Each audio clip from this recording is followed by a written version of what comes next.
So thank you so much Mahboob, thank you Uday master, Noel అన్న, రోల్ రెడ్ అన్న, ప్రతీష గారు and Shobha. So congrats. Top seven కదా, top 7లో రావడం అనేది చిన్న విషయం కాదు. ఎంత ఫైట్ చేస్తే లోపల అది అంటే మనం అనుకుంటాం బయట బిగ్ బాస్ షో చూసినప్పుడు లోపల లొల్లి పంచాయతీలు అవి ఇవి అవుతా ఉంటాయి.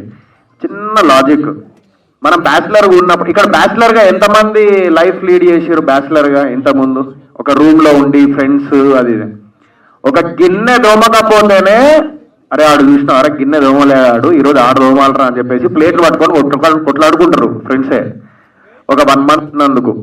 అలాంటిది బిగ్ బాస్ హౌస్లో 105 days ఉండి డెఫినెట్లీ ఒకరి మీద ఒకరు ఖచ్చితంగా ఇలాంటివి అవుతుంటాయి. బట్ బయటికి వచ్చిన తర్వాత అందరం కలిసే ఉంటాం. ఇందాక చెప్పినట్టు బయటికి రాగానే అందరూ లైక్ పోరాళ్ళందరూ కార్లు వలగొట్టడాలు అవన్నీ చేసిర్రు. కానీ మీరు ఒకటి గుర్తుపెట్టుకోండి, రేపు వాళ్ళందరూ కలిసి మంచిగానే ఉంటారు. మళ్ళా మేమందరం లోపల ఎన్ని పంచాయతీలు పెట్టుకున్నా మళ్ళీ బయట అందరం ఫ్రెండ్స్ అయినాం. సో అలాంటి షోనే బిగ్ బాస్ షో. మీరు బయట బాగా లైక్ మనసుకు తీసుకుంటారు, బట్ బయటికి వచ్చిన తర్వాత మేము మనసులో ఏం పెట్టుకోం. సో లాస్ట్కి ఎవరైతే అంత పర్సనల్గా తీసుకొని పలగొట్టిర్రో మీరే ఫూల్స్ అవుతారు చూడుర్రి ముందు. సో నేనైతే అట్లా పలగొడితే, నేనైతే మా ఫ్యామిలీ ఉన్నప్పుడు అట్లాంటి పలగొడితే నేను డైరెక్ట్ కార్ వెనక గేరు ముందడి గేరు వేసుకొని ఎక్కించి పోయేటోడిని. సో వాళ్ళు మంచోళ్ళు కాబట్టి వాళ్ళు సైలెంట్గా ఉన్నారు, నేను మంచోడిని కాదు. సో అలాంటివి చేయకండి, ఎందుకంటే మీకు పేరెంట్స్ ఉన్నారు, మీ ఇంట్లో ఆడపిల్లలు ఉన్నారు. సో నెక్స్ట్ టైం అలాంటివి చేయకండి దయచేసి. మరి వైలెన్స్ మీలాంటి వాళ్ళు అలా మాట్లాడటం అంటే ఒక్కటన్నా, వైలెన్స్ అనేది పక్కన పెడితే ఇప్పుడు లోపల నా ఫ్యామిలీ ఉన్నదనుకో అన్న, అద్దాలు వలగొట్టేటప్పుడు ఆ అద్దం వచ్చి కళ్ళల్లో పడ్డది అనుకోండి అన్న, కన్ను పోతుంది. ఓకే, ఒకవేళ నేను కూర్చొని నా ముఖం మీద ఏదైనా పడి అన్న ఫేస్ పోతుంది, అయిపోయింది, లైఫే పోయింది. నా లైఫ్ పోయినప్పుడు ఎందుకన్నా అంటే నేను అదే చెప్తున్నా. బేసికల్లీ సైలెంట్ ఉంటే ఏమైపోతుంది అంటే ఇంకా రెచ్చిపోతారు నెక్స్ట్ టైం కూడా. ఇప్పుడు నెక్స్ట్ టైం కూడా మీరు ఆపలేరు, నెక్స్ట్ టైం మళ్ళీ రెచ్చిపోతారేమో, చెప్పలేము. బయట అదే అలవాటు అవుతుంది. It's not about the violence అన్న. ఇప్పుడు ఏం మనిషిని కొట్టుకుంటూ వెళ్ళిపోవడం అనేది అయ్యో మొత్తం ఎక్కించి పోం కదా అన్న. పోయి రివర్స్లో పోతా అంటే వాడే మళ్ళీ వెనక్కి వెళ్ళిపోతాడు ఆడే భయపడి. ఎందుకంటే వాడు నడుచుకుంటూ వచ్చేటానికి అంత ఉంటే మనం కార్లు వేసి గేర్లు వేసి గట్టిగా గుద్దుతే ఎట్లుంటే అంటే గట్టిగా పోతాడు, ఎట్లుంటే ఉంటాడు ఆడ మనిషి, సైడ్కి వెళ్ళిపోతాడు.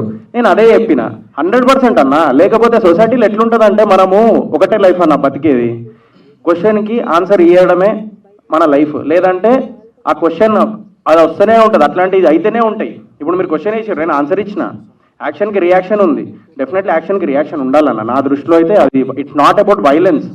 ఎదుటోడు వైలెన్స్ చేస్తూ ఉంటే నేను సైలెంట్గా కూర్చుంటే మనకు అలవాటు అవుతుంది, అది నెక్స్ట్ టైం చేస్తాడు. ఇప్పుడు ఎంతమందిని అని చెప్పేసి ఇది చేస్తారు? డెఫినెట్ నా ఫ్యామిలీ ఉంది, లేడీస్ ఉన్నారు, నాకు నా పేరెంట్స్ కంటే నా ఫ్యామిలీస్ కంటే ఎక్కువ ఎవరు కాదు. ఆ టైంలో నాకు ఎవ్వరు కనబడాడు, కానీ చెప్తా నేను. అదన్న నేను చెప్పేది.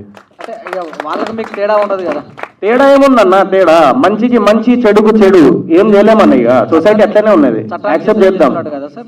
అన్న చట్టాన్ని చేతిలోకి తీసుకున్నట్టు చట్టం మీరు అంటే ఇప్పుడు ఒక్కటన్న, ఆ టైంలో అడ్డం వలిగి నా ముఖం మీద వచ్చే లోపు చట్టం కోసం నేను వెయిట్ చేయలేను కదా అన్న. పోయిన తర్వాత ఒకవేళ ఒకడు వచ్చి కత్తితో పొడిచిండన్న, పొడిచిన తర్వాత ఒక్క నిమిషం నాకు చట్టం ఉన్నది, ఒక్క నిమిషం నేను పోతా అని చెప్పేసి అంటే ఎట్లుంటుంది అన్న. సో రివర్స్లో 100% అప్పుడు ప్రాణాలు కాపాడుకోవడానికి డెఫినెట్లీ మనము రివర్స్ అవ్వాలి. అలా అని చెప్పేసి నేను ఇంకా గలీజ్గా చెప్పట్లేదు, నేను బెదిరిద్దాము అని అంటున్నా, నేను భయపట్టియాలి వాళ్ళని. కత్తికి కత్తి సమాధానం అంటారా? కత్తికి కత్తి సమాధానం అంటారా? కత్తితో ఎందుకు పొడితే తొప్పేస్తాం మనం, మళ్ళీ ఎందుకు పొడుస్తాం మనం అట్లా.